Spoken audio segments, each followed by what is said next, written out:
középiskolás koromban kezdtem érdeklődni, hanem korábban mindenféle furcsa írások iránt, és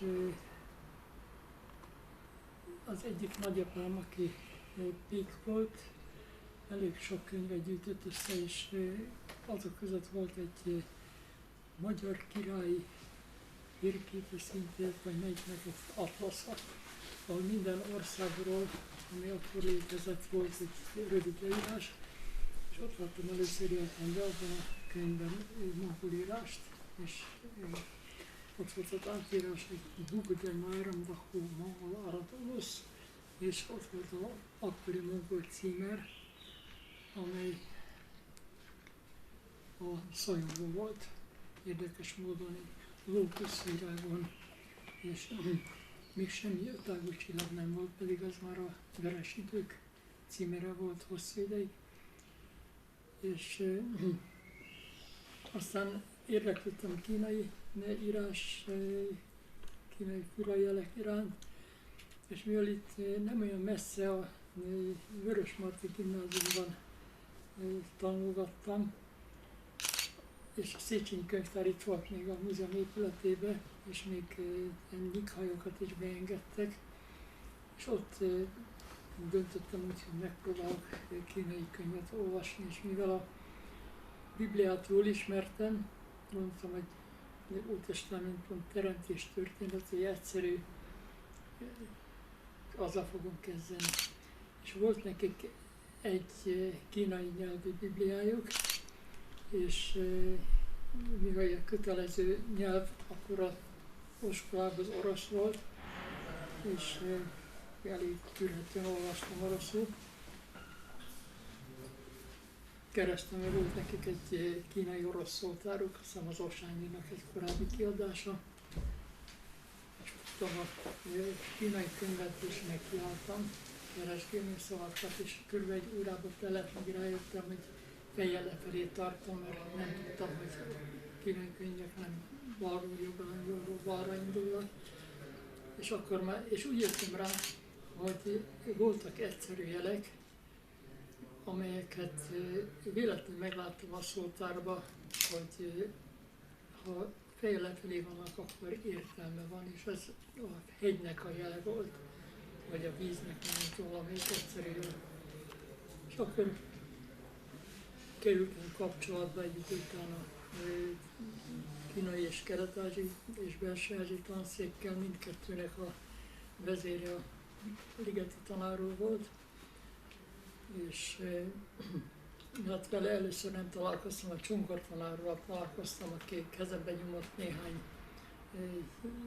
Mao brosúrát, kis képeskönyveket, amelyeket egyszerű kínai nép kínai elsajátítására szántak, és mondta, hogy hát, ha megbírkozom velük, akkor jöjjek vissza. És elég hamar visszajöttem, és akkor a Csongor tanárról fölvezetett ligeti tanár elé, aki egy szörnyű öreg embernek tűnt, aki akkor volt 50-valány éves, de ez így van. És ligeti tanár mondta, hogy hát nagyon helyes fiatalember vagy maga, érdeklődik Kína iránt, tudja, hogy a mongol is nagyon fontos nyelv, akkor éppen nem volt ügyeletes hallgatója, és mondtam, hogy jó, hát az is egy keleti nyelv nyilván, és kértem, hogy mutasson egy tankönyvet, és neki kéznél egy nagyon vacak modern mongol tankönyv volt, ez a Damba Rincsinének, nem azonos a Jönső Rincsennel, annak volt egy Učebnik Savremenna Mongolszka Jezika című műve, és annak a végén volt van egy szójegyzék, és azt kezdtem forgatni, és rábukkantam néhányszor, amelyik nagyon hasonlít a magyarra. A cereg szó, amit ott volt, hogy ez sereget jelent, és nem tudom, egy másik szóra, és mondta, jó, hát az ilyen egyszerű, akkor fogok tanulni mongolt, és ez volt a kezdet. És aztán lassanként a érdeklődésem inkább a mongol felé fordult, már kínait sem hagytam abba, de mongolba jobban elmélyültem. Ez volt a kezdet. De talán még az, hogy még középiskolás koromban valamelyik osztálytársam hozott egyszer egy füzetkét kölcsön számomra, amelyben a bibliatársaságnak világ rengeteg nyelvén és írásában voltak idézetek, és azt jól-rosszul lemásoltam, de annak nem volt igazán más folytatása, mint az, hogy nem olyan régen óceán túlpartján az ázsiai írásokról tartottam valamilyen tanfolyamot, úgyhogy egy késői folytatás volt. A kutatási témáid azt hogyan alakítottak ki? Ligeti professzorral közösen, vagy pedig önállóan az olvasmányai alapján? Volt, amit saját szakámra, akkor még nem létező szakámra kezdeményeztem. Például a Oirát elvarázsolt holttestmesét magam kedvére olvastam, és viszont a mongol nyelvi ismereteimnek az alapja az Üligerőn Dalaj volt igazából, a mesék óceánja. Ligeti mester mondta, hogy akkor kezdjél az órát, ha összedünk 6 vagy de legalább 4 hallgatót.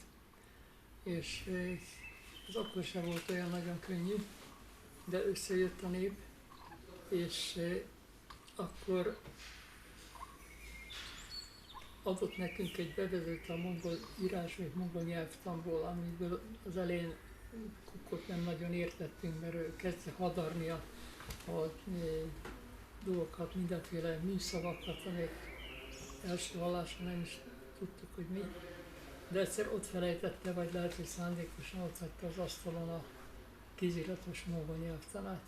Az most valahol az egy nagyon jó kis nyelvtan, nem teljes, mert szintaxis nincs benne, és ott talán az akadémiai könyvtárban egy ládában borosodik, és akkor lemásoltuk éjszaka a nyelvtant, és akkor már könnyebben ment a dolog. És akkor a Budensznek a rövid mongol nyelvtanát szedte elő, és az átírását elmagyarázta, mit kell javítani, és abban voltak szemelvények, nagyon jó válogatás volt a Kaszár és Belgütej hisztóriája például az Erdélyi Intekcsiban. És mikor az megvolt, akkor elővette a kedvencét a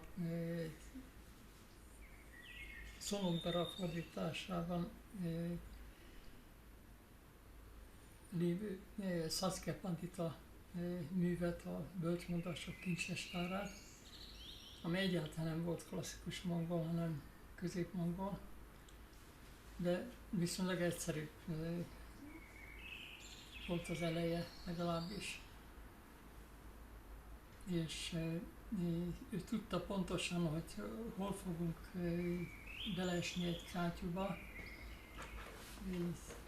és ígérte, hogy ha valaki a következő, nem tudom én, 4 sorost megteheti, akkor fizet egy szimpla kávét, vagy valami, egy kávét. És akkor mondtam, hogy én kávét nem iszom. Jó fiam, akkor maga teát kap. Csak ő nem tudta, hogy én a Széchenyi könyvtári játékaim között nem csak kínaiul játszottam, hanem megtanultam a csoma nyelvtanából a betűket és kis vékony alapokat, és a kézirat, amelyik egy Harcsin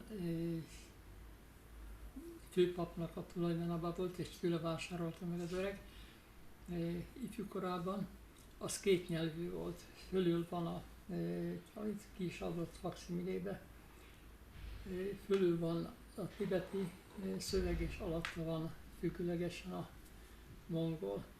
És én úgy kiszúrtároztam a tibetit, és kijött, hogy az az ismeretlen mongol szó, amit nem találtam meg sehol, annak milyen jelentése. Egy ilyen szó volt az, hogy kömöggel, mi akkor még nem is tudtuk, hogy hogy kell pontosan elolvasni, mert ugye van benne egy káf betű, amelyet lehet K-nak, G-nek olvasni, kétszerre fordul elő benne, és az ő vagy ő, úgyhogy összesen kb. 8 olvasata lehet, de viszont a jelentés megvolt, hogy az valami jeget jelent. És jóval később jöttem rá, hogy ez a szó megvan a Jakutban, és a vénykoromban írtam róla egy kis cikket.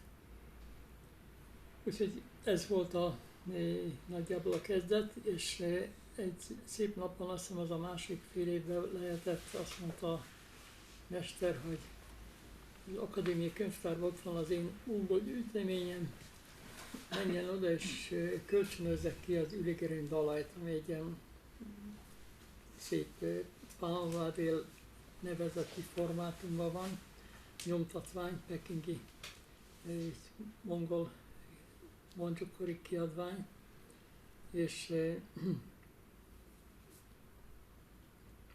azt annak idején még nem voltak olyan szigorú szabályok, és hogy mondtam, hogy a főnök küldött érte, kiadták, és én a hónalma álcsapta, nem tudtam, hogy itt kellett volna 2 tenyeremen vinni tisztelettel a könyvet a Dunaparton. És mutatott egy íróasztalt, egy írógépet, és azt mondja, hogy fiam, most ezt átírja. És eleinte nagyon nehezen ment, és 2 példányt kellett csinálni ilyen kormas karbonpapírral, és az első példányt ő vette át, másodikat megkaptam, és néha kijavította, és néha bejelölte a érdekesebb szavakat, és gondoltam, amit ő bejelölne, biztos van valami értelme, és én is bejelöltem. Utána többé nem jelöltem. De mindes aztán, mivel ez egy nagyon jó ötlet volt tőle, mert sok minden ismétlődik ebben a munkában, keret, elbeszélések és szókincs, úgyhogy ez tanulás céljából jó és nagyon jó szókincse van. De az eleje az nagyon kínos volt, mert az első lapon piros festékkel nyomtatva ott volt néhány sor, amivel nem tudtam hosszúvég kezdeni semmit. Nem is mongolul volt, arra csak soká jöttem rá, és kerestem össze-vissza. Egyetlen szótárunk volt akkor, ez a Kovalevszkinek a mongol-orosz-francia szótára, és nem találtam. És emlékszem, hogy már fölnéztem, és már a fehér falon láttam a piros betűket, aztán mondtam, jó, majd visszatérek, és ahol a igazi mongol szövegkezőt azzal vesződtem, és később rájöttem, hogy ez a buddhista pohásza, Namo Buddhaya, Namo Dharmaya, Namo Sanghaya, de az elején erről halvány lila fogalmam sem volt. Úgyhogy ez az elég tetemes szöveg, ez igazából az én mongol ismereteimnek az alapja, hiszen később erre egy csomó más társult. A modern mongol halhával és nyelvjárásokkal mikor kezdett foglalkozni? Azt magam próbálkoztam könyvekből, Ramstedt munkájából, és volt azt hiszem egy mongol-orosz szótár, ilyen kicsi tenyérnyi, aminek a végén a Sanzser írt egy nyelvtani összefoglalót, de azt hiszem ezt a Dambarincsine szerkesztette szótárt, az viszont meg van valahol a tanszéken, ilyen majdnem zsebszótár jellegű, és azt Aztán valamikor még hallgatókoromban jöttek az első mongol vendégek ide, és a híres mongol festő Cultumguay, és a társa az egy szobrász volt, nem is emlékszem, hogy hívták, Jamba talán, de nem vagyok benne biztos, de Aki a magas szobrot készítette a Ulánbátorban azt a lóbetörős szobrot, igen, Jamba, ahol a ló az első igen. lábain áldogál és hátra rúg. Ilyen merész szobor megoldás, bár ezt később láttam, más szobrászok is rájöttek ilyen cselre. Jamba nem tudott más nyelven, csak mongolul. A Cultum az viszont Oroszországban tanult, és oroszul is meg tudta nekem mondani, és figyeltem, hogy, és megtanultam tőle, hogy amit így írnak mongol írással, az hogy hangzik. És a Sanjevnek abban a kis kalauzában abban is volt egy rövid útmutatás, hogy írott mongol szavaknak mai megfelelően micsoda. Ugye akkor szedegettem össze valamit a mai mongol nyelvből, és aztán voltak más mongol küldöttek, akik mellett nem mondom, hogy tolmácsoltam, mert csak mímeltem a tolmácsolást, de mindesetre tanultam inkább tőlük, hogy mit, hogy kell mondani. Voltak mulatságos esetek is, Pesten még most is vannak olyan házak, amelyek viselik a második világháború nyomait, a 944-45-ös ostrom nyomait, és a Cultum és társa kérdezik, hogy mik azok az a sok lukot a falakon, és én akartam mondani, hogy ez a háborús sebek, és én a Szubhasitából, az erdeni szangból tudtam, hogy a seb az jár, és mondtam, hogy Daini jár. És akkor nagy mulatság volt, mert ugye közmongol számára jár, az a szifiliszt jelenti.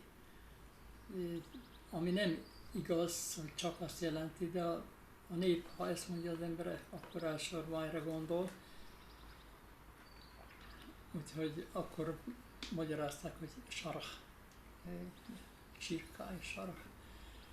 És a Cultumguaytól tanultam a Öncsimbatoknak a nótáját, meg hasonlókat. Úgyhogy akkor sokat felszettem. Úgyhogy amikor először voltam 957-ben Mongóliában, akkor már dadogtam mongolul. Ez az expedíció volt, vagy előtte is már járt? Nem, mikor először 957-ben voltam még, azt hiszem, az utolsó hallgató évenben. Előtte volt itt egyszer Ojdov, a drámaíró, aki itt is sokat iszogatott, szegény feje, és volt egy Duna szálloda itt, ahol most ezek az új korszerű épületek vannak, egy még háború előtti szálloda maradvány, és ott lakott az Ojdov is, nem messze a Petőfi szobortól, és ilyen hosszabb időgállás után ott a szobornak a gyepén ott töltötte az éjszakát, a rendőr ott költött. És volt itt Rincsen tanár úr is, ő hosszabb ideig, és mindennapi vendége volt Ligeti tanár úrnak, és egyszer a ligeti mester mondta, hogy többet tanult tőle mongol szokásokról és hasonlókról, mint a egy vagy hány éves belső Mongólia útján.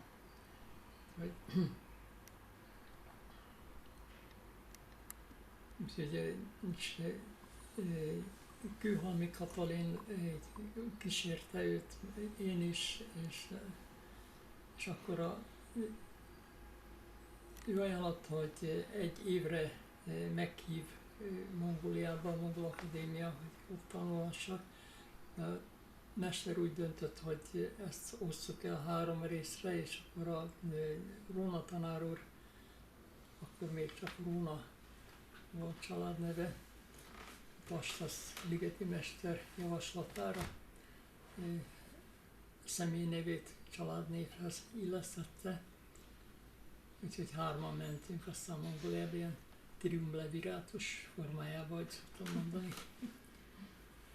És akkor, amikor idéken csavarogtunk, akkor nekem kellett prédikálnom Magyarországról, mongolul.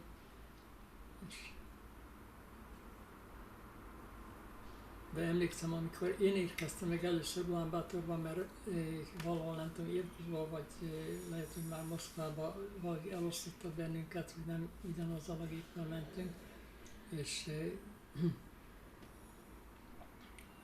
kérdezték, hogy a többiek hol vannak, és hogy Irkutskba vannak-e, és én azt nem tudtam, hogy a Irkutsk mongol az Irkú. Én azt hiszem, hogy azt kérdezték, hogy Irkú, hogy jönnek-e, és mondtam, hogy jönni. Voltak ilyen cselek. Még a jár szóról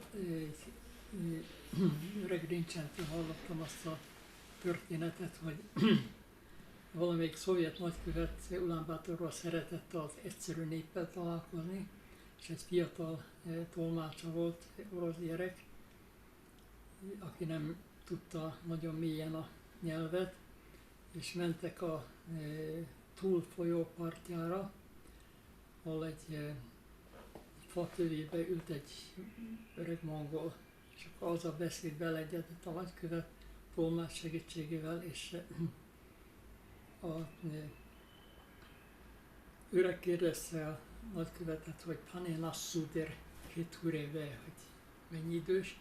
Egyébként én sem értettem, amikor először a Gandani főapát kérdezte tőlem, csak sejtettem, hogy mi nem, és nagyon óvatosan válaszoltam, aztán megtanultam, hogy mit jelent. De ez az orosz gyerek nem tudta, és mondta, hogy hát követeltárs azt kérdezi az öreg, hogy milyen hosszú a maga árnyéka, és követ elcsodálkozott, és mondta, hogy ez reggel hosszú, este hosszú, és akkor az öreg mosolygott, és akkor a követnek föltűnt, és kezdte sejteni, hogy valami nincs rendben. És a fának a tövén volt egy nagy kinövés, és kérdezte, hogy az mi? És azt mondta az öreg, hogy modni jár. És akkor azt mondja egy fiú, hogy követeltárs, azt mondja az öreg ember, hogy ez a fának a szifilisze. És erre a követ megmérgelődött, megértett, hogy nem megy, és mondta, hogy tiszám szifilisz. Ez volt a nagyon művelt válasz. Ugye ez a járszó históriájához. Mongoli expedíciós anyagaiból vannak még feldolgozatlan gyűjtések? Hát az 57-esből nem hiszem, és akkor a nyugat-mongólia nyelvjárásoknál, amit ott gyűjtögettem, azt adtam ki, de abban nagyon sok hiba van. És a ligeti tanár úr nagyon örült neki, de nem javította ki. Úgyhogy én vannak szavak, amelyet én félre hallottam, például a bal szót, azt Oirátban az ó sokkal zártabb, mint a alhái, és én ott alkalmaztam egy lehetetlen jelet, ami egyébként a csenjes írásban jelen van, egy új és rajta egy kis kajka, ami egy megközelítés volt, de helytelen. Úgyhogy, és biztos van más is. És aztán egyetemi zárómunkámra Limester a Szolyombo írásos itegelt adta, és az többé-kevésbé elfogadható. A későbbi utakból már néhány éve keresem, van egy kész cikkem a Mominganoknál, amikor szaladgáltam 959-ben. Momingan nóták és találós kérdések, sok rendezetlen és rendetlen papíron között még mindig nem találtam meg. Ezt most is kerestem be. Úgyhogy az ilyen maradékanyag. Más nem nagyon. Mik a legkedveltebb kutatási területei? Változatlanul a közép-mongol nyelv, mongol irodalom, történet és egyéb belső-ázsiai rokonsága, buddhista török szövegek. Még van egy kötet, amely már nem tudom, 10 éve megvan nagyjából címetlenárval, és a Pétervári Tuguseva asszonnyal közösen gyártottuk, de lényegében a Péter és az én munkám. Ez Avalokiteshvara szövegek, ujgur nyelven mindenféle töredékek, és a mulatságos munka volt, mert néha ugyanannak a lapnak a töredéke nem egy helyen van, nem. A berlini gyűjtemény az is háború vége tájékán szétmászott. Egy része Mainzban van, mai napig, más része Berlinben. De ami érdekes, hogy volt olyan töredék, pontosan ugyanannak a lapnak töredéke. Nyilván a nyugati utazóknak, beleértve az oroszokat, a helyiek ugye széttépték azt a lapot és eladták a részeket, úgyhogy egy törmelék vagy kettő az Pétervárot van ugyanabból a lapból, úgyhogy van olyan lap, amely még most se teljes kézirat töredék, és azt mondom, hogy 6 darabból raktuk össze, és ezeket kínaiból fordították, kínai buddhista kánonban megvan, úgyhogy az segít, olyan, mint az ember alátesz egy hálót, amelyik mutatja, hogy minek hol kell lenni. Úgyhogy ilyen lapon raktuk össze. Ez egy keresztrejtvény munka volt, és azt még meg kellene csinálni, már csak a számítógépes végső formázás van hátra elméletben, gyakorlatban biztos még lehet rajta csavarni. De közben Péter és címetanár is nyugalomba vonult, és most éppen Japánban éldegél, a felesége ott protestáns pap egy német, tokiói német templomban. Nem mondom, hogy Péter a se keresés, de gondolom a könyvtárától messze van, de most is dolgozik, most utóbbi ide főleg kínai fiatalabb kutatókkal, Zhang Tieshan nevű úrral közöltek cikkeket. Úgyhogy ez is hozzátartozik még a területhez. Még egy fura történet, egy kéziratról, kéziratok sorsáról, hogy jó régen rájöttem arra, hogy a Ligeti Tanár gyűjteményében lévő egyik történeti mű az lényegben a Gangain oroszkálnak a 18. század elejé Kombodzsának a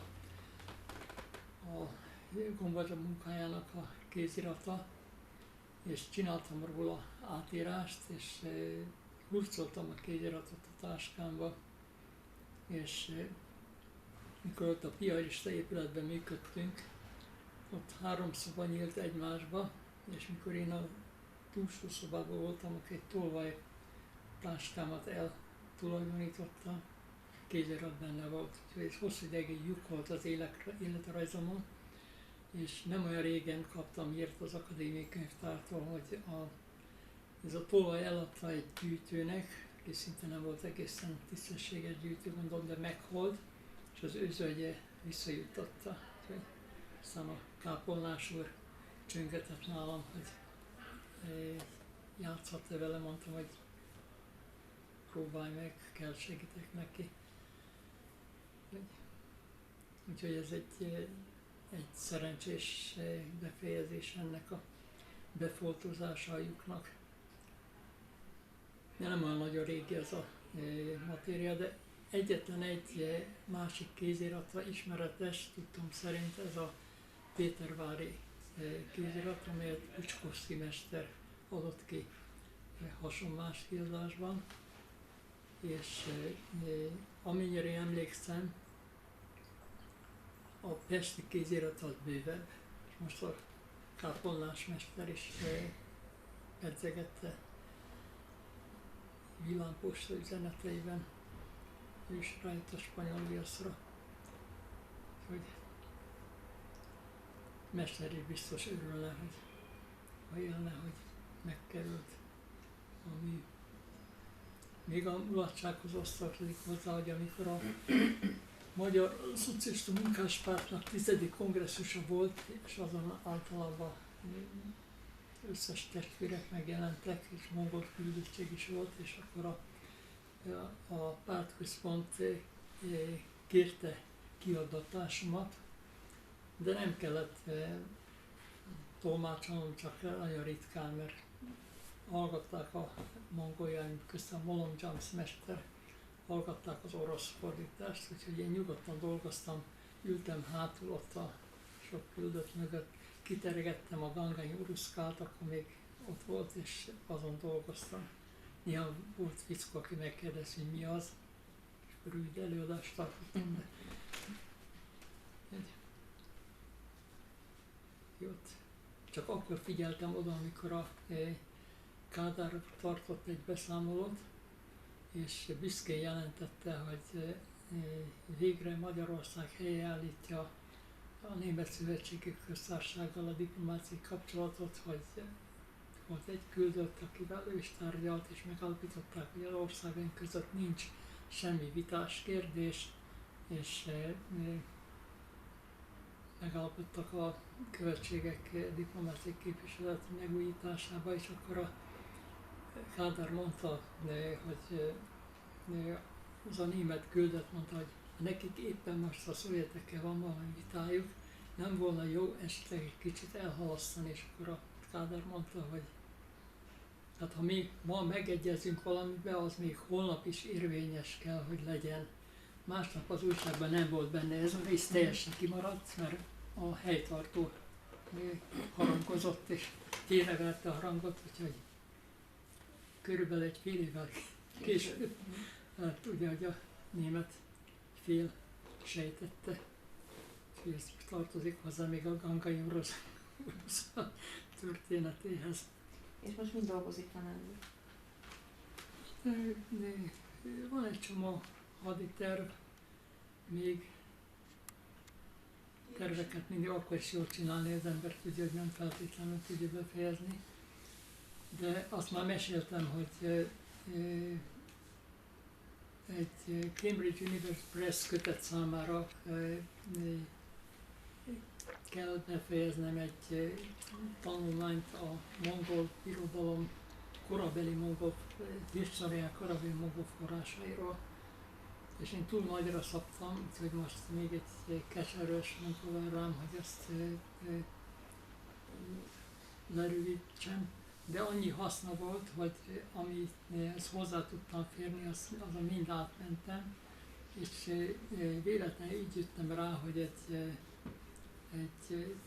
talán 2 ternyérnyi töredék 8 sor pakpaírással, az nem más, mint a pakpa mesternek a mongol trónörökös Csinkin vagy német források szerint Altan. Egyik mongol historiában úgy szerepel a fickó, hogy Altan. A herceg számára írt kompendiumnak a töredéke. És ezért úgy jöttem rá, hogy előszedtem az Uszpenszky kiadta szöveget, amely a Kangxi császár 16. fiának a gyűjteményéből került Pétervárra, aki másoltatott közép-mongol szövegeket, többek között a Gurkhan Bakshin Arvankher Dzsokiangui, az is ebből a gyűjteményből való, úgy látszik. És mikor én olvastam ezt a pakpa szöveget, akkor hajatott, hogy én ezt már valahol láttam, és szerencsére megtaláltam rögtön, hogy erről írtam egy förmedvényt, és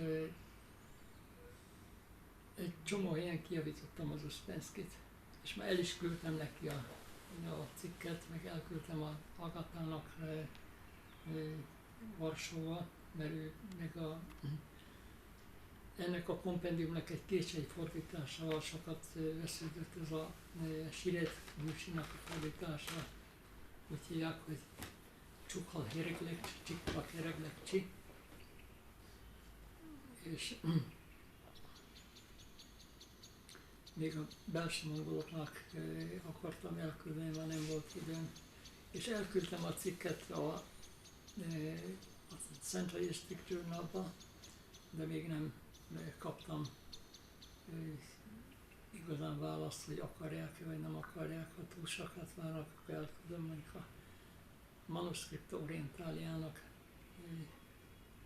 Azért nem az Acta Orientaliának, mert az Acta Orientaliában az idézési rendszer az, amit én nem nagyon szeretek, Márta szereti az, hogy szerzőneve, évszám, a szerző több tojást rakott le a fészekbe, ugyanabban az évben ABCD vaskalap. Én meg a régi módon a rövid címet szeretem használni, úgyhogy ezért láttam, hogy a Cajba talán elmegy. De ott van még más is.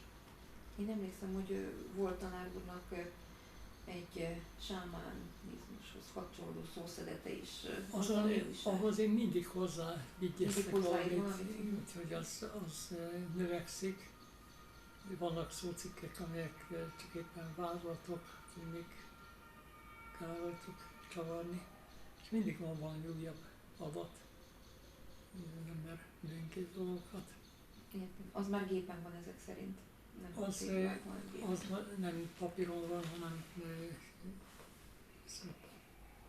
egyik számítógépen és talán 2 másik helyen. Csak azzal mindig én rendetlen vagyok, és néha az a baj, hogy meg kell nézni, hogy melyik volt az utolsó. Mert az ember esetleg letörli azt, amelyik a újabb, és elveszíti a bölcsességeit. És tervezel a Subhasita szószedethez, szótárhoz hasonló kiadványt készíteni? Hát igazából a Pancsaraksa lehetne, ilyen az rövidebb is, de az először meg kellett csinálni újra a Sarabszenge-féle, vagy Sarabszeng-féle fordítást, amelyet haláláig Cerenszobon Csajci Oszornak, Csuszkiazelnek tulajdonított. Mert van egy olyan kolofon, egy fanyomatnak, azt hiszem az, amit itt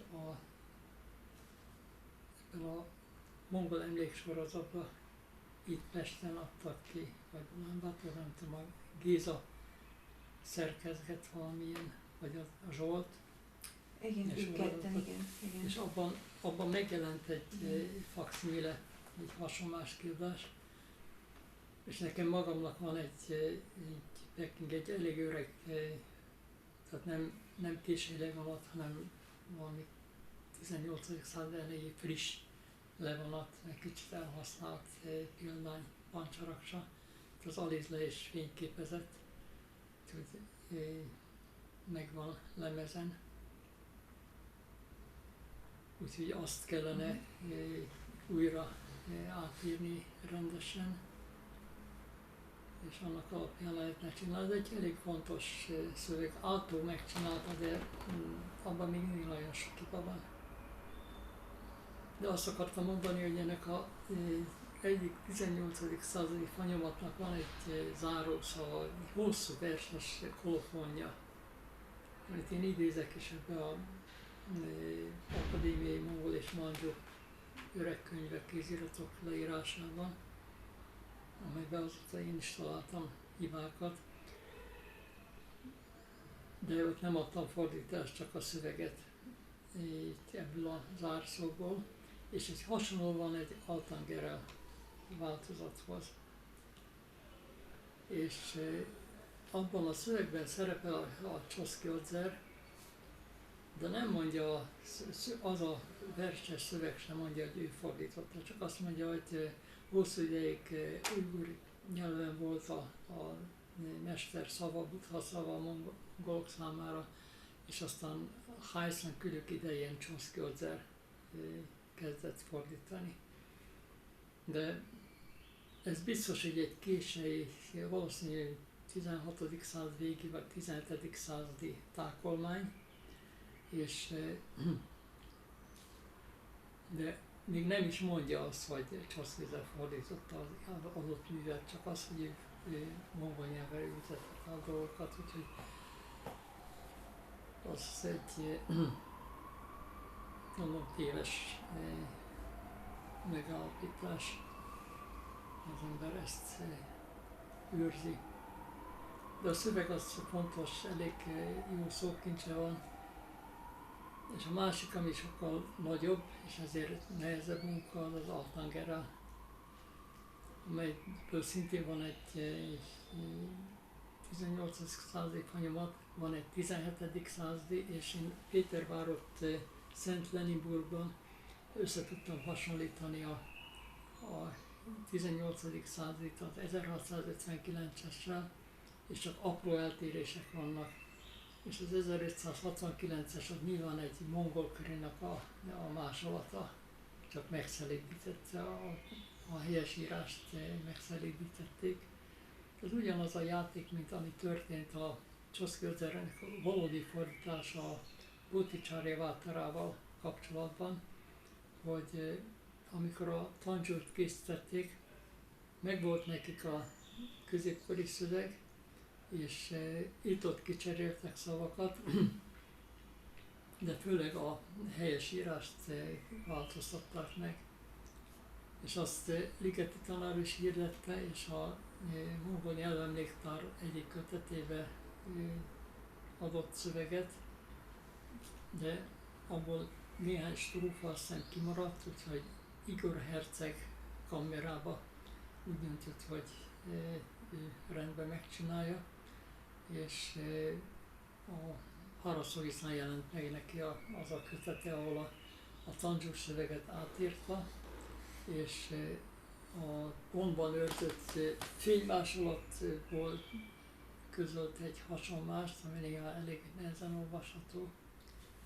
És úgyhogy ezekkel a Pancsaraksa, meg Szuvarnaprabhása vagy Altangera szövegek is az a helyzet, hogy középkori, a 13., főleg 14. század elejé fordítások, amelyet később többször másolgattak.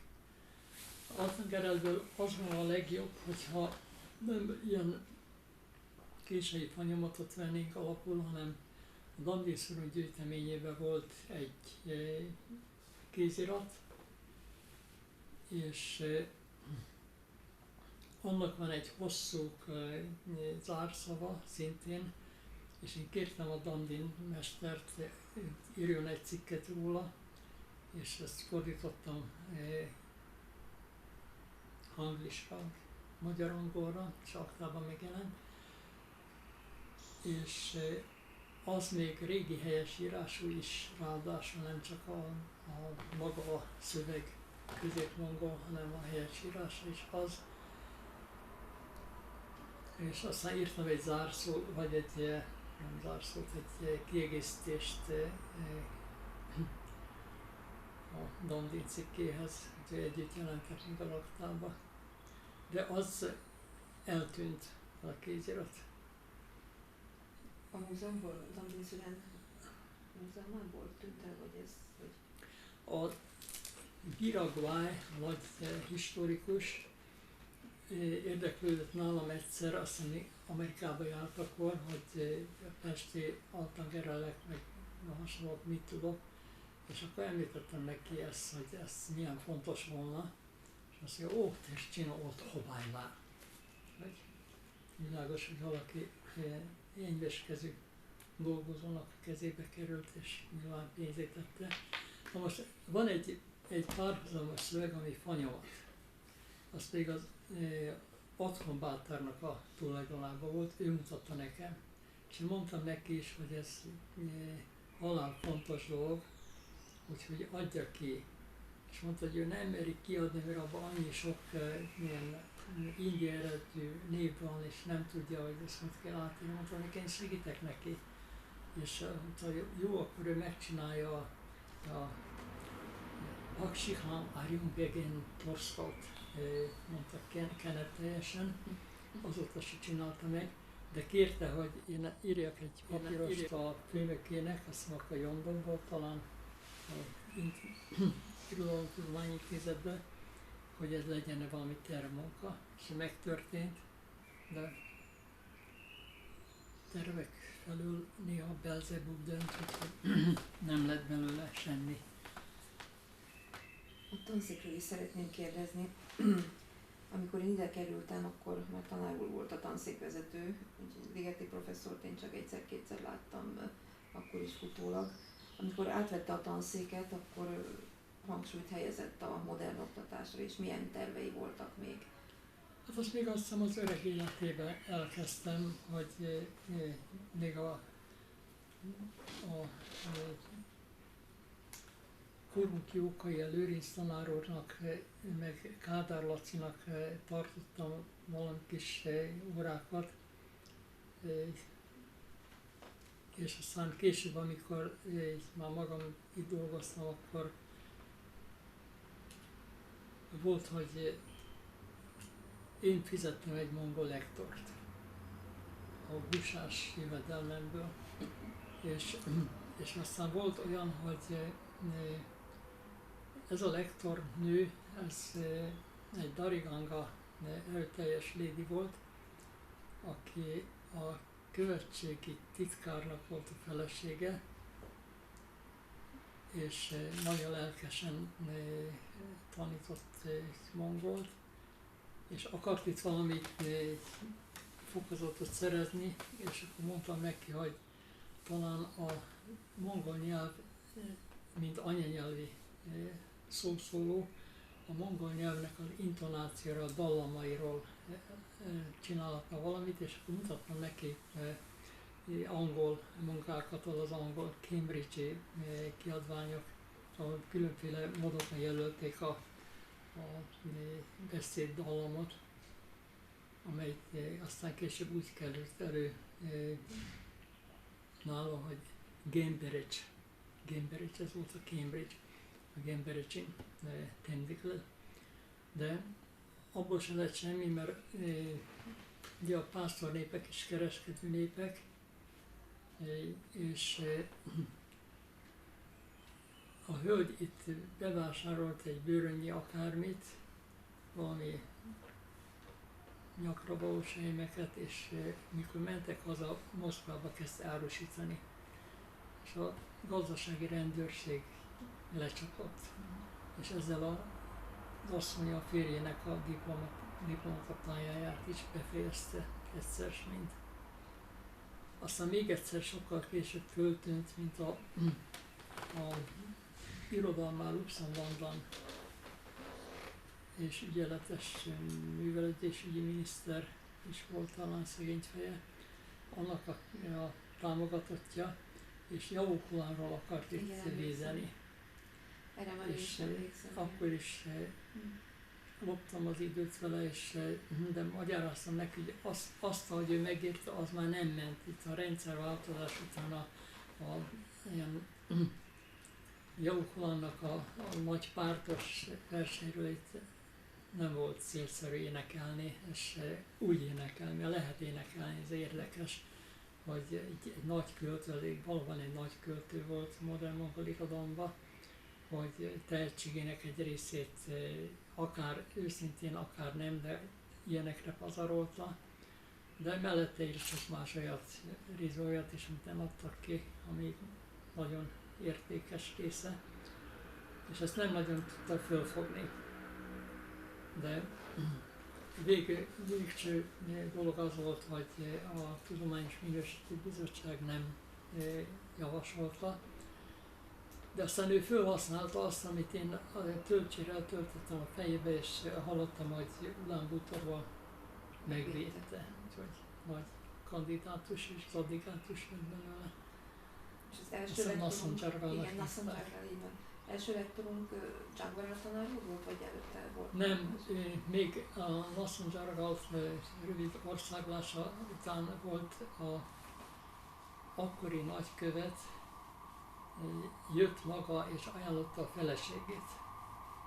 És akkor valami kis óradíjat sikerült kibicskálnom a dékánságtól, és ő tanítgatott az Odoncsi meg.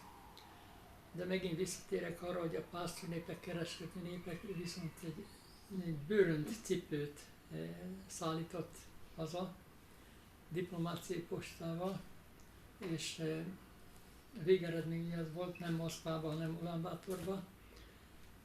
Úgyhogy aztán, hogy segítsek valahogy, amikor megcsináltuk a Dzsagara mestere azt a tankönyvet, akkor abban az elején ő is van volt, úgyhogy rajta van a neve. Úgyhogy ez volt a második játék, és aztán már nem emlékszem pontosan, hogy se került végül hivatalos lektorságot intézni.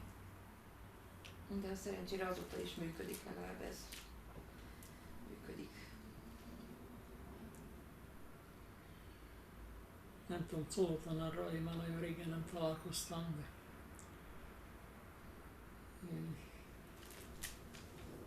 biztos megvan még. Igen. Óhazában.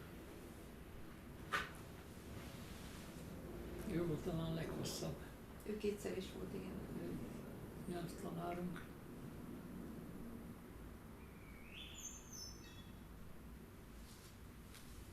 Tőle tanultam különben mongol börtönnyelv kifejezést, hogy a barna kenyeret, amelyet a börtönlakók kapnak, azt borhanynak hívták. Mert ő is belekeveredett valamivel, lényegében ártatlanul, és hiszem néhány hónapot tanulmányúton volt ilyen helyen. Mert ő, hogy a ottani fonetikai laboratórium számára itt be tudjon szerezni eszközöket, ő is kereskedett egy kicsit, és aztán amikor volt valami nagyobb botrány ilyen jellegű, akkor őt is belekeverték be. Lényegében ártatlan volt. És a tanszéki oktatási kurikulumokat hogyan alakítottak ki? Minek a mentén? Mik voltak a céljai? Hát arra törekedtünk akkor, hogy nagyjából minden területről legyen valami. Ezt a Blumenfelde barátom Edhud mester, ez holisztikus megközelítésnek szereti nevezni, tehát hogy legyen elég alapos nyelvi képzés, legyen irodalomról szó, legyen a história, legyen valamiféle néprajzi leírás, vagy művelődés történet. Úgyhogy ezek voltak a fő szempontok. Aztán voltak megadott kötelező elemek, amik közé tartozott, hogy mindent benne kellett lenni a marxizmus,